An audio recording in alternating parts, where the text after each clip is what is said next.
Assalamualaikum warahmatullahi wabarakatuh. Di sini saya Alan Brady Palas, NIM akhir 151. Di sini saya Reza Haruna Rosid, NIM akhir 124. Kita akan menjelaskan tentang peraturan perusahaan. Yang pertama, pengertian peraturan perusahaan, yaitu seperangkat aturan yang dibuat oleh perusahaan untuk mengatur hubungan antara karyawan dan manajemen, termasuk hak dan kewajiban masing-masing pihak. Peraturan ini memiliki tujuan untuk menciptakan lingkungan kerja yang tertib, aman, dan produktif. Aturan ini juga sudah ditulis pada Undang-Undang Ketenagakerjaan Nomor 13 Tahun 2023 yang isinya setiap perusahaan memiliki minimal 10 karyawan wajib memiliki peraturan perusahaan yang disusun dan didaftarkan ke Dinas Ketenagakerjaan. Berikutnya, tujuan peraturan perusahaan. Peraturan perusahaan tidak hanya dibuat untuk kepentingan perusahaan, akan tetapi juga untuk karyawan. Nah, berikut akan saya berikan beberapa tujuan utama dari dibentuknya peraturan perusahaan ini. Yang pertama, menjaga ketertiban dan kedisiplinan. Lebih mengarah pada memastikan semua karyawan bekerja sesuai prosedur yang telah ditetapkan. Yang kedua, lalu meningkatkan produktivitas, yaitu dengan aturan yang jelas, setiap karyawan harus mengerti dan memiliki tanggung jawab atas tugas-tugasnya. Yang ketiga, yaitu melindungi hak karyawan dengan memberikan kepastian terkait hak-hak karyawan seperti gaji, tunjangan, dan jam kerja yang teratur. Yang keempat, yaitu melindungi perusahaan dari kerugian, yaitu dengan cara mencegah kecurangan, penyalahgunaan fasilitas, atau konflik internal yang dapat merugikan perusahaan. Yang kelima, yaitu membantu penyelesaian masalah. Nah, di sini jika ada terjadi perselisihan, peraturan perusahaan ini bisa menjadi acuan dalam menyelesaikan permasalahan tersebut. Yang ketiga, komponen dalam peraturan perusahaan. Secara umum, peraturan perusahaan harus mencakup beberapa aspek. Yang pertama, adanya aspek hak dan kewajiban karyawan, yang dimana hak atas gaji, tunjangan, cuti, fasilitas kerja, serta kewajiban dalam menjalankan tugas dan etika kerja. Yang kedua, hak dan kewajiban perusahaan, kewajiban membayar gaji tepat waktu, memberikan lingkungan kerja yang aman, serta hak untuk memberikan sanksi kepada karyawan yang melanggar aturan. Yang ketiga, adanya jam kerja dan lembur. Nah, aturan ini mengenai jam kerja normal, misalnya 8 jam per hari, serta ketentuan lembur dan kompensasinya. Yang keempat, ketentuan tentang cuti. Jenis-jenis cuti yang diperbolehkan seperti cuti tahunan, cuti sakit, cuti melahirkan, dan cuti penting lainnya. Yang kelima, peraturan kedisiplinan dan sanksi. Aturan ini terkait tentang ketidakhadiran tanpa izin, keterlambatan, pelanggaran etika, dan jenis sanksi yang berlaku. Yang keenam, keselamatan dan kesehatan kerja atau K3. Ya, di mana prosedur keselamatan kerja, penggunaan alat pelindung diri atau APD, serta tindakan pencegahan kecelakaan kerja. Yang ketujuh, penyelesaian sengketa dan pemutusan kerja, hubungan kerja atau PHK. Yang ini merupakan prosedur penyelesaian konflik antara karyawan dan perusahaan, serta aturan terkait pemutusan hubungan kerja. Yang keempat, contoh peraturan perusahaan. Yang pertama, adanya jam kerja. Karyawan wajib masuk kerja pukul 9 sampai 6 maghrib dengan waktu istirahat 1 jam. Lalu karyawan yang terlambat lebih dari 20 menit tanpa alasan yang jelas akan dikenakan sanksi berupa denda sebesar 150.000. Lanjut, karyawannya bekerja lebih dari kerja jam normalnya, mereka berhak atas upah lembur sesuai dengan ketentuan yang sudah berlaku. Yang kedua, yaitu kehadiran dan absensi. Karyawan harus melakukan absensi untuk masuk dan keluar menggunakan sistem yang telah ditetapkan oleh perusahaan tersebut. Jika karyawan tidak hadir dengan alasan sakit, karyawan harus menyerahkan surat keterangan dokter. Lalu karyawan yang absen tanpa alasan selama 3 hari berturut-turut dapat dikenakan sanksi kedisiplinan. Yang ketiga, kedisiplinan dan etika kerja. Karyawan harus berpakaian rapi dan sopan dengan aturan perusahaan. Dilarang menggunakan ponsel pribadi untuk keperluan non-pekerjaan selama jam kerja. Karyawan juga harus menjaga kerahasiaan informasi perusahaan dan tidak boleh membocorkannya kepada pihak luar. Lalu nomor 4, adanya penggunaan fasilitas perusahaan, yang dimana fasilitas kantor seperti komputer, kendaraan dinas, dan alat kerja lainnya hanya boleh dilakukan atau digunakan untuk kepentingan pekerjaan. Lalu dilarang membawa barang milik perusahaan keluar dari kantor tanpa izin resmi ataupun surat resmi dari kantor tersebut. Yang kelima, keselamatan dan kesehatan kerja. K3. Karyawan harus mematuhi aturan keselamatan yang berlaku di lingkungan kerja. Jika terjadi kecelakaan kerja, segera laporkan kepada atas atau tim. K3. Terus penggunaan alat pelindung diri atau APD wajib bagi karyawan yang bekerja di area berisiko tinggi. Nomor 6, sanksi pelanggaran peraturan,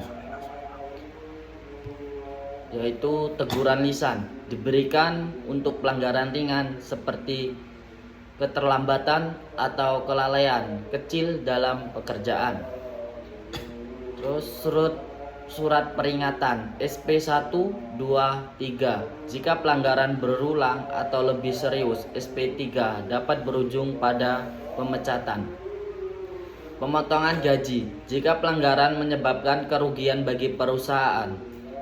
Terus pemecatan PHK untuk pelanggaran berat seperti pencurian, pelecehan, atau tindakan kriminal lainnya.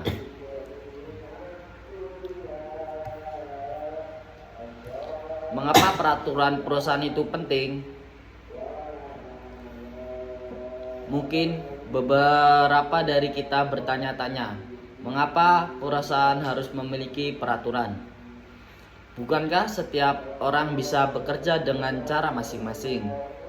Faktanya, tanpa peraturan yang jelas, lingkungan kerja bisa menjadi tidak teratur.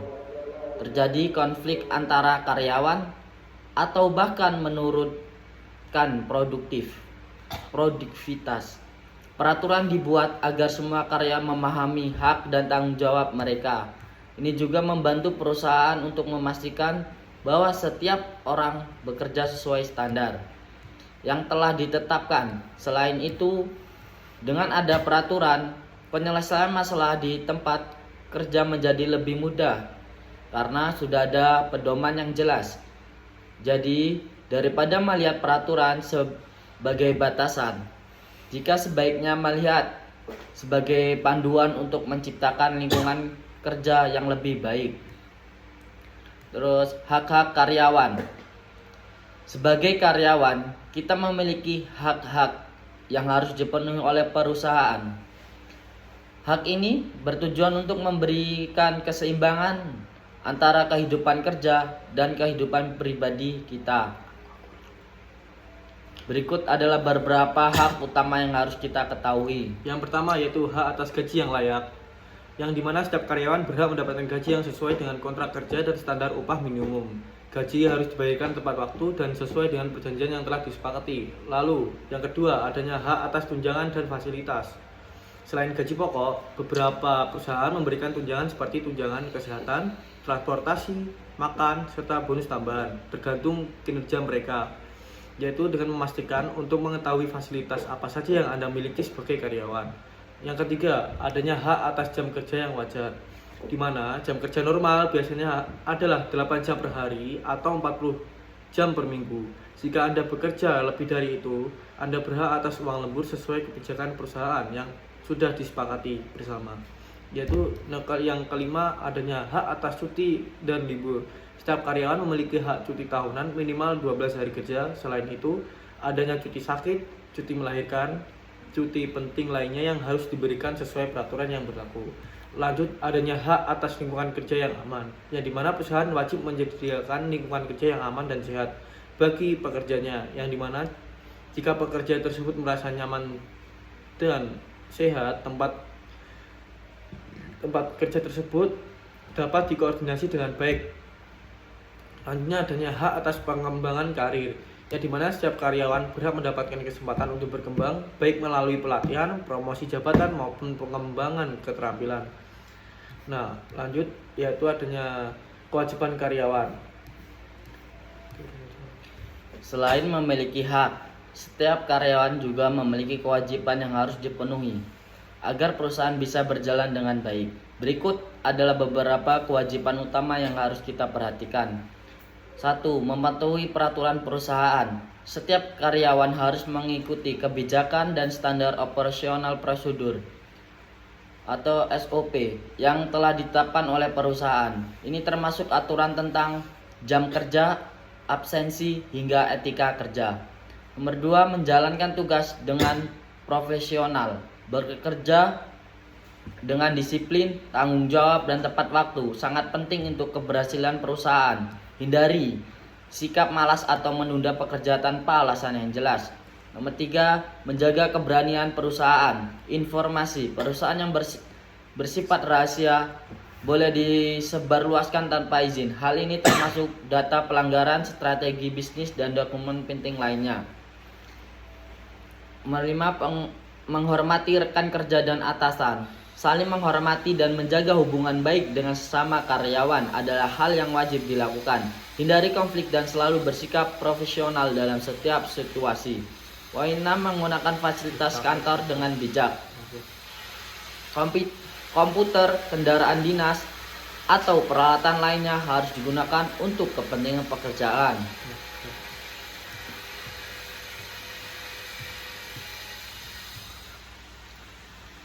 Lalu adanya konsekuensi pelanggaran peraturan yang dimana yang pertama adanya teguran lisan atau tertulis yang biasanya diberikan untuk pelanggaran ringan seperti keterlambatan atau kelalaian kecil dalam pekerjaan. Yang kedua adanya peringatan resmi. Jika kesalahan tersebut dilakukan berulang kali atau lebih serius, karyawan akan menerima surat peringatan. Jika sudah mendapatkan surat peringatan sebanyak 3 kali, maka bisa berujung pada pemecatan.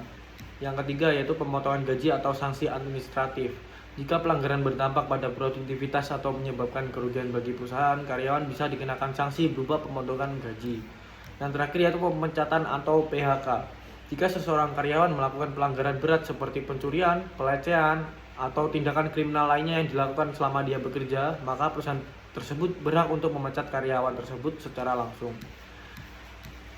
Nah, dapat disimpulkan dari apa yang kita sampaikan, yaitu adanya peraturan perusahaan ini sangat berdampak positif bagi adanya dua kesepakatan antara karyawan dan pihak perusahaan, yaitu dengan memberikan panduan yang jelas untuk menjelaskan peraturan perusahaan kepada karyawan secara edukatif dan mudah dipahami.